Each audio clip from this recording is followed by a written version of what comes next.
बघा, जर समितीचा विचार केला, 27 गाव सर्वपक्षीय हक्क संरक्षण संघर्ष समितीचा, मी सुमित वजे कार्यकर्ता व आमच्यासोबत हे सर्व 27 गावातील कार्यकर्ते आज इथे जमलेलो आहोत.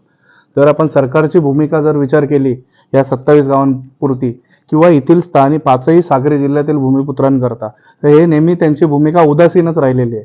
मग तो नवी मुंबई विमानतळाला दिबा पाटील साहेबांच्या नामांतरणाचा विषय असो, का दिबा पाटील साहेबांचेच एक स्वप्न असलेला 27 गावांची स्वतंत्र नगरपालिकेचा विषय असो, दरवेळी सरकारने ह्या 27 गावातील लोकांच्या जनतेच्या तोंडाला ही पाने पुसण्याचंच काम केलेलं आहे.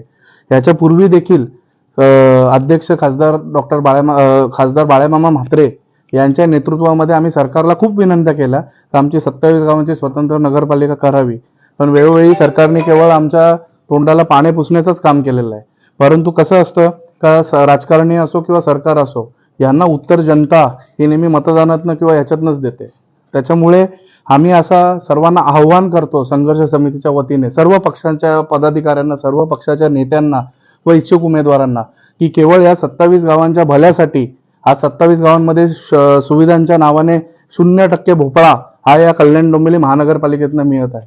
त्याच्यामुळे 27 गावांची स्वतंत्र नगरपालिका होण्याची मागणी ही रास्त आहे आणि या मागणीसाठी सर्वपक्षीय नेत्यांनी, उमेदवारांनी या आमच्या मागणीचं समर्थन करून 27 गावांमध्ये संपूर्णपणे या येणाऱ्या आगामी निवडणुकींवरती बहिष्कार टाकण्याचा निर्णय आम्ही सर्वपक्षीय संघर्ष समितीने घेतलेला आहे. आणि सर्व आम्ही पक्षांना व त्यांच्या नेत्यांनाही विनंती करतो का आपण देखील या बहिष्कारामध्ये सामील व्हा.